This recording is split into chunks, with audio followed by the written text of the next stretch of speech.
Hi friends, I am going to walk you through another leg day, except this is not a leg day, it's a quad day. I'm sorry, it's literally the absolute worst. Your quads will thank me later.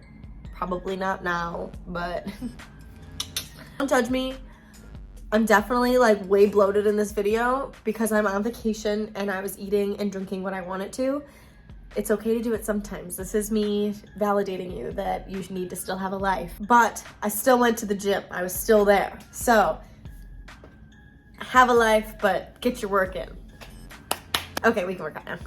1, 2, 3, funk it. My darling, I love you, I love you, I love you, I love you, I love you, I love you, I love you, I love you, I love you, I love you, I love you. Hi guys, I am in the grand old state of Iowa, and so Frank and I are going to Big House Gym, and it's behind us. You can see the nutrition part of it. See what Iowa here has to offer because I just really don't have high hopes. Come hang out with me and walk through my quad day with me and get that nasty sweet, bro. I normally do hack squats for my first movement, and I do them a little bit lighter. This is more of a warm-up, so I don't want to go super heavy on this, but just kind of getting the quads warmed up for the rest of my lift. I didn't have that option at Big House. They didn't have a hack squat, but they did have a leg press. So similar-ish movement. Just make sure that if you are going to use a leg press that you have your feet low on the platform and in a neutral position to make sure you're targeting your quads. If they're low on the platform, it targets your quads. If they're neutral and more outward, that's going to target your inner thighs. And then if they are high up on the platform, that targets your hamstrings and your glutes. So you want to make sure that when you're doing this movement, you have them at the proper height to make sure you're hitting the muscle you want to.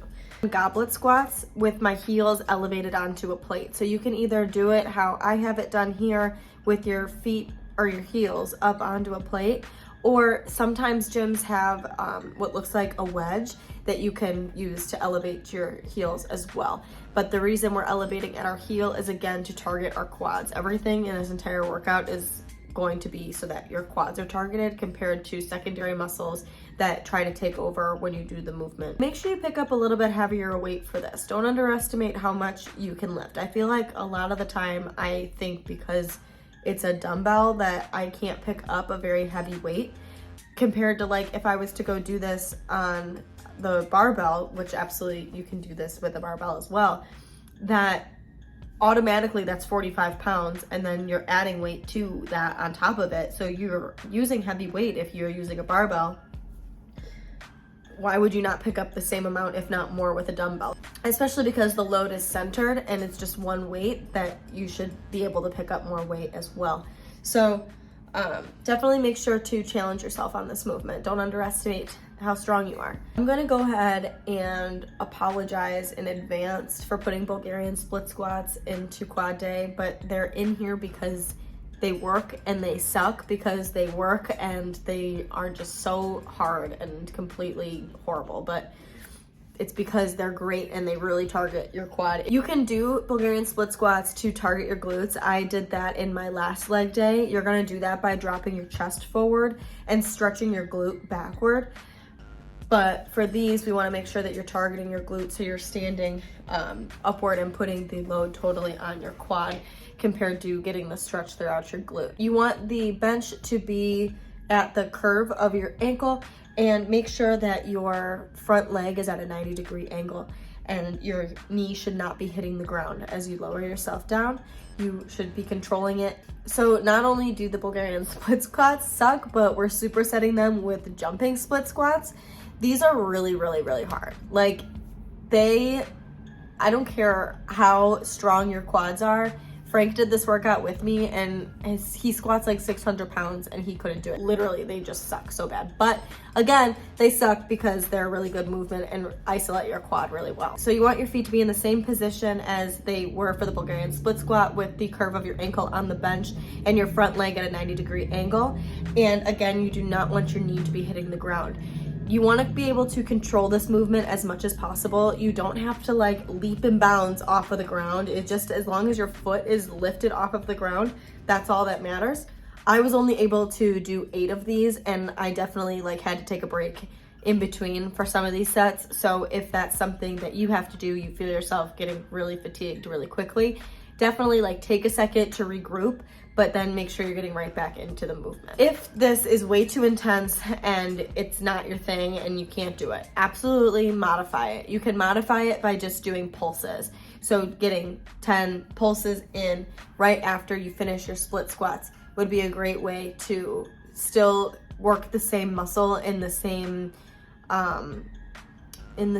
like hardcore way. I don't know what word I want to use. So absolutely listen to your body. If it's not something that works for you, then ditch it. You just want to make sure that you're doing what's best for your joints and your knees, but listen to yourself. Like, you are going to know if you're quitting because it's too hard compared to you quitting because your body literally isn't capable of the movement.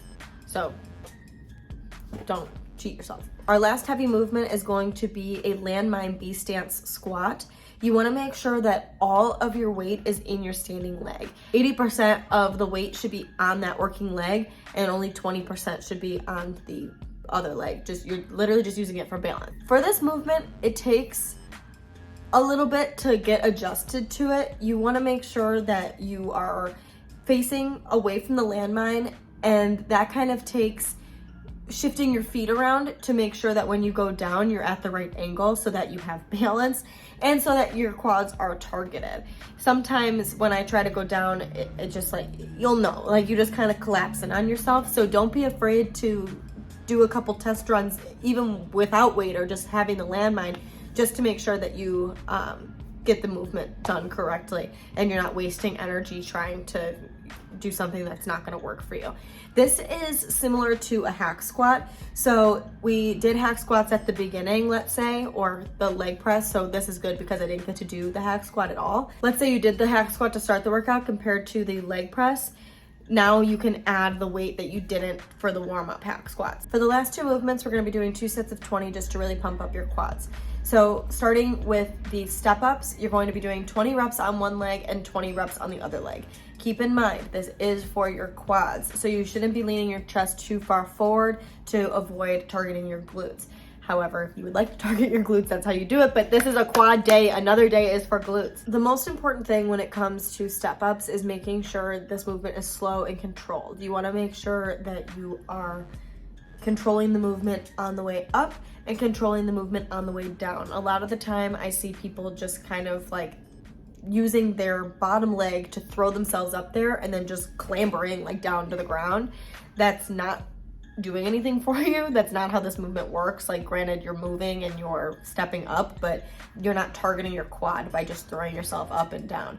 What you have to focus on is all of the weight being pushed through your working leg, through your working quad.